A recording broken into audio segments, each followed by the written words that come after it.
Hello, मैं doctor Sujan Singh हूँ।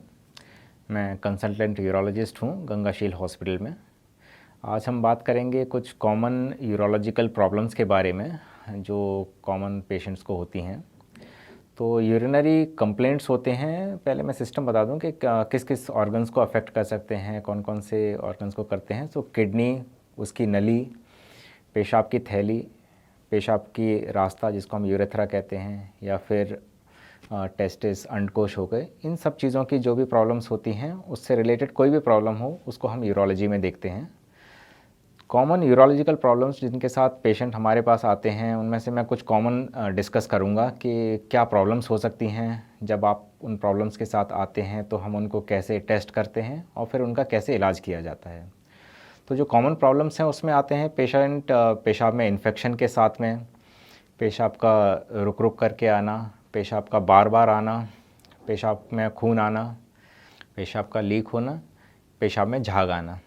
तो मैं इन चीज़ों के बारे में बताता हूँ। जैसे पहला है, जो पेशेंट आते हैं हमारे पास में, वो कहते हैं पेशाब में इन्फेक्शन है।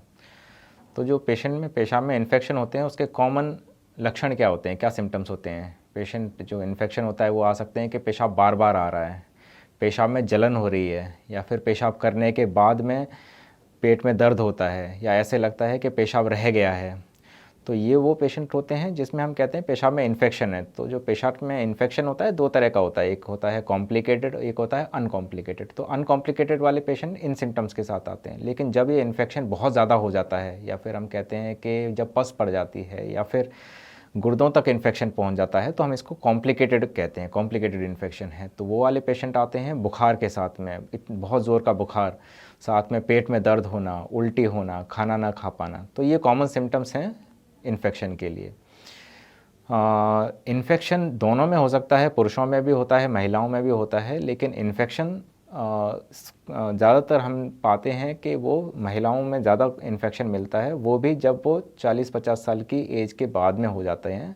जब उससे 40-50 की एज को क्रॉस करते हैं, वो इसलिए होता है कि जो बनावट है हमारे पेशाब के रास्ते की, वो मेल में और पुरुषों में और महिलाओं में अलग अलग है। जो महिलाओं में जो यूरिन का रास्ता है, जो पेशाब का रास्ता है, वो छोटा होता है, इसलिए इन्फेक्शन बहुत जल्दी पेशाब की थैली तक फैल सकता है। दूसरा प्रॉब्लम जिसके साथ पेशेंट आते हैं वो है पेशाब में खून आना। तो अभी तक जितने भी मैंने सिम्टम्स बताए थे, उसमें अगर कोई भी पेशेंट कहता है कि पेशाब में खून आता है तो हम उसको बहुत सीरियसली लेते हैं, क्योंकि पेशाब में खून आना एक गंभीर बीमारी के बारे में बता सकता है। यूरिन में इन्फेक्शन, यूरिन में ब्लड आना ज़्यादातर केसेस में वो इन्फेक्शन की वजह से आता है। इन्फेक्शन पेशाब की थैली में हो सकता है, गुर्दों में हो सकता है, इन्फेक्शन पेशाब की नली में हो सकता है। तो इन्फेक्शन की वजह से छाले पड़ जाते हैं पेशाब के रास्ते में, वहाँ पे स्वेलिंग हो जाती है, सूजन हो जाती है। तो इन्फेक्शन में पेशाब में खून आ सकता है। दूसरी चीज़ें जिसकी वजह से पेशाब में खून आ सकता है वो हैं, जैसे पथरी का होना, पथरी नली में आकर के अटक गई है, पेशाब की थैली में पथरी है, गुर्दे में पथरी है, या फिर हमारे देश में जहाँ पे टीबी बहुत कॉमन है, तो लोगों को ये सोचते हैं कि टीबी सिर्फ फेफड़ों की होती है। ऐसा नहीं है, टीबी गुर्दों की भी होती है, पेशाब की थैली भी की भी हो सकती है। तो अगर टीबी होती है तो वो पेशेंट भी पेशाब में खून के साथ आ सकते हैं। जो सबसे इम्पॉर्टेंट रीज़न है कि पेशाब में खून क्यों आता है, वो है कैंसर का होना। अगर कोई भी पेशेंट आता है जो कि 50-60 साल क्रॉस कर दिए हैं और पेशाब में खून के साथ आता है, वो कहता है कि जस्ट पेशाब में खून आता है, कतरों के साथ आता है, तो ऐसे में कैंसर का शक बहुत ज़्यादा होता है। ऐसे केसेस में पेशाब की मेनली थैली का कैंसर हो सकता है, पेशाब गुर्दे का हो सकता है, उसकी नली का हो सकता है। तो इन सब चीज़ों की वजह से पेशाब में खून आ सकता है। और चीज़ें होती हैं, जैसे खून में बहुत सारी प्रॉब्लम्स होती हैं, या फिर शुगर की वजह से, बीपी की वजह से, या फिर एक बीमारी हम जिसमें कहते हैं कि ग्लोमेरुलोनेफ्राइटिस, ऐसे पेशेंट्स में भी पेशाब में खून आ सकता है। चलते हैं तीसरे कॉज के लिए, तीसरे सिम्टम के साथ में जिसमें पेशेंट आ सकते हैं, वो होता है पेशाब का रुक रुक करके आना। पेशेंट कहता है कि वो ज़ोर लगाते हैं लेकिन पेशाब का फ्लो नहीं बनता है, पेशाब की धार नहीं बनती है, पेशाब रुक रुक करके आता है, पेशाब कट कट करके आता है। तो ये दो चीज़ों की वजह से होता है। एक होता है कि कोई भी दिक्कत जिसमें कि पेशाब की नली में दिक्कत है, रास्ते में कोई दिक्कत है, रास्ते में रुकावट है, उसकी वजह से पेशाब रुक रुक के आ सकता है। दूसरा है पेशाब की थैली में इतनी ताकत नहीं है कि वो पेशाब को प्रेशर से निकाल सके। तो इन दोनों चीज़ों की वजह से पेशाब रुक रुक करके आता है। ज़्यादातर केसेस में जो पेशाब का रास्ता है उसकी रुकावट होती है उसकी सिकुड़न की वजह से, जिसको हम कहते हैं स्ट्रिक्चर। तो स्ट्रिक्चर बनते हैं इन्फेक्शन की वजह से, स्ट्रिक्चर बनते हैं पहले कभी नली पड़ी हो पेशाब के रास्ते। ज़्यादातर केसेस में 70 से 80% केसेस में कोई रीज़न नहीं होता है कि स्ट्रिक्चर क्यों बन गया है। तो स्ट्रिक्चर कॉमनली पुरुषों में मिला जाता है। एज ग्रुप जो है इसकी 20, 30, 40 साल के आसपास में आता है। दूसरा जो रीज़न है जिसमें कि रास्ते में रुकावट होती है वो होता है गदूद का बढ़ना, जिसको हम कहते हैं प्रोस्टेटिक एनलार्जमेंट। तो जैसे नॉर्मल पुरुषों में 50-60 साल के एज के बाद में धीरे धीरे करके गदूद बढ़ने लगते हैं, वो पेशाब के रास्ते में रुकावट करने लगते हैं और उसकी वजह से पेशाब रुक रुक करके आता है। ऐसे ही उम्र के साथ में फीमेल्स में भी पेशाब का रास्ता सिकुड़ने लगता है उम्र के साथ में, तो वो लोग भी पेशाब में रुकावट के साथ में पेशाब का रुक रुक करके आना या धार कम होना, इन सब कंप्लेंट्स के साथ में आते हैं। और जो कॉमन यूरोलॉजिकल प्रॉब्लम्स होती हैं वो हैं पेशाब में झाग आना। वो कहते हैं कि हम पेशाब करने जाते हैं और वहाँ पे झाग बनता है। तो झाग मोस्टली 3 चीज़ों की वजह से बनता है। पहला होता है पेशाब में इन्फेक्शन होना, जो मैंने ऑलरेडी आपको बता दिया है। दूसरा होता है पेशाब में प्रोटीन्स का आना। ऐसे में पेशेंट्स के गुर्दों में कोई दिक्कत होती है और वो प्रोटीन्स लीक होने लगता है, और जो प्रोटीन लीक होकर के यूरिन में निकलता है वो झाग बनाता है। तो ऐसे पेशेंट्स में मोस्टली इनके रीजंस होते हैं, जैसे कि अभी बताया था मैंने, एक बीमारी कहते हैं ग्लोमेरुलोनेफ्राइटिस हो गया, या शुगर की वजह से, या फिर ब्लड प्रेशर की वजह से अगर किसी के गुर्दे ख़राब हो रहे होते हैं तो उनमें प्रोटीन लीक होने लगती है, उसकी वजह से भी झाग बनता है। झाग इसलिए भी बनता है कि किसी किसी पेशेंट के गुर्दों में, नली में, या फिर पेशाब की थैली में पथरी होती है। तो जब पथरी होती है तो ऐसे पेशेंट्स के पेशाब में क्रिस्टल्स निकल रहे होते हैं, तो वो क्रिस्टल्स भी झाग की तरह से दिख सकते हैं। एक और सिम्टम्स जिसके साथ में पेशेंट आ सकते हैं वो है पेशाब का लीक होना। तो जो पेशाब का लीक होना होता है वो दोनों में मिलता है, हमें महिलाओं में भी मिलता है, पुरुषों में भी मिलता है। लेकिन पेशाब का लीक होना एक कॉमन सिम्टम्स है फीमेल में, वो भी जब वो 40-50 साल की उम्र क्रॉस कर जाएं। तो जो पेशाब का लीक होता है वो 2 तरह का होता है। हमें पेशेंट बताते हैं कि वो बैठे हुए हैं, वो हंसते हैं या खांसते हैं या छींकते हैं तो पेशाब लीक हो जाता है।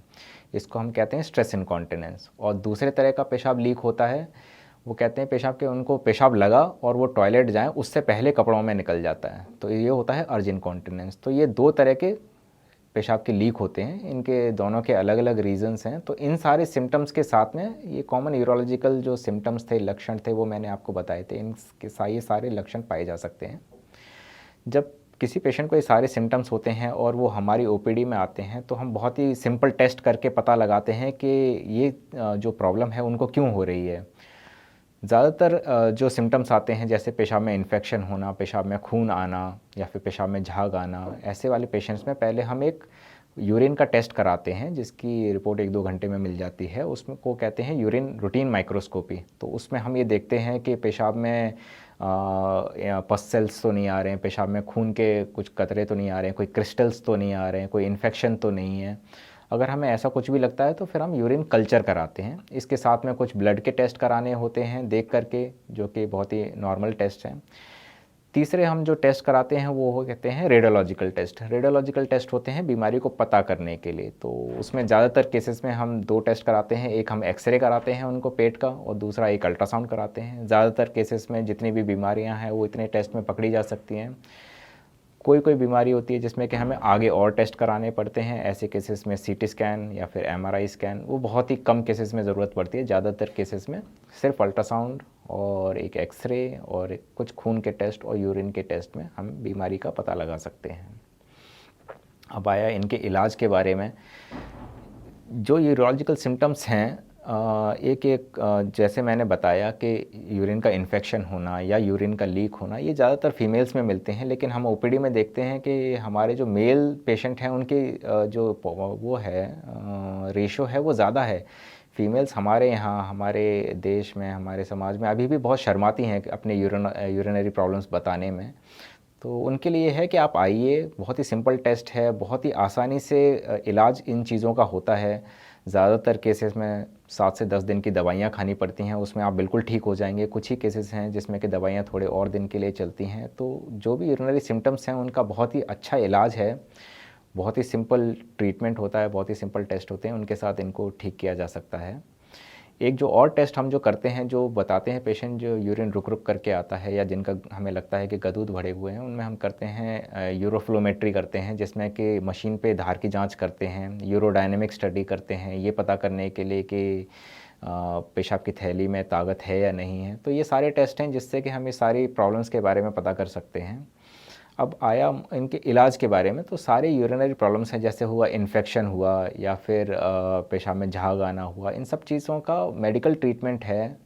गदूद का बढ़ा हुआ होना, इनका बहुत अच्छा ट्रीटमेंट है। पेशेंट को ये लगता है जैसे ही हम हॉस्पिटल में जाएंगे सीधे ऑपरेशन कर देंगे, गदूद बढ़ा हुआ है सीधे ऑपरेशन कर देंगे, ऐसा नहीं होता है। आजकल इतना मेडिकल फील्ड इतना एडवांस्ड है, इतनी अच्छी अच्छी हमारे पास दवाइयाँ हैं कि बढ़े हुए गदूद के लिए, प्रोस्टेटिक एनलार्जमेंट के लिए सिंपल दवाइयों से ही ऑलमोस्ट 80-90% पेशेंट बहुत ही आराम से, बहुत ही सिम्टोमेटिकली ठीक हो जाते हैं। उनको और किसी चीज़ की ज़रूरत नहीं पड़ती है। लेकिन हाँ, कुछ बीमारियां हैं जैसे कि नली का सिकुड़ना या फिर गदूद का बढ़ा हुआ होना जो कि दवाइयों से ठीक नहीं हो रहा है, या फिर गुर्दे में बहुत बड़ी पथरी है जो दवाइयों से नहीं निकलेगी, ऐसी चीज़ों के लिए हम पेशेंट को कहते हैं कि हाँ, आपको ऑपरेशन की ज़रूरत है। आजकल जितने भी ऑपरेशन होते हैं वो सारे दूरबीन से होते हैं। ज़्यादातर केसेस में पेशेंट अगले दिन ही आराम से चलते हुए डिस्चार्ज होकर के जाते हैं, किसी चीज़ की कोई ज़रूरत नहीं होती है। ट्रीटमेंट बहुत ही आसान है। मुझे ये बताना है कि कोई भी आपको यूरिनरी प्रॉब्लम्स है, आप हमारी ओपीडी में आकर के दिखा सकते हैं। उनका बहुत ही सिंपल टेस्ट किए जाते हैं, बहुत ही आसानी से ट्रीटमेंट होकर के आप बहुत सेटिस्फाइड रहेंगे। धन्यवाद। अगले बार हम फिर से आएंगे, फिर से डिस्कस करेंगे। अगली बार डिस्कस करेंगे कि अगर किसी को पथरी की शिकायत है तो उसके लिए हमारे पास क्या क्या फैसिलिटी हैं और पथरी के लिए क्या क्या इलाज होते हैं। अगर आपको वीडियो अच्छा लगा तो प्लीज़ लाइक करें, शेयर करें, सब्सक्राइब करें हमारे चैनल को। अगर आपको कोई भी प्रॉब्लम है, कोई भी क्वेरीज़ हैं, कुछ भी आपको पूछना है तो प्लीज़ कमेंट बॉक्स में कमेंट करें, हम उसका रिप्लाई करेंगे। नमस्कार।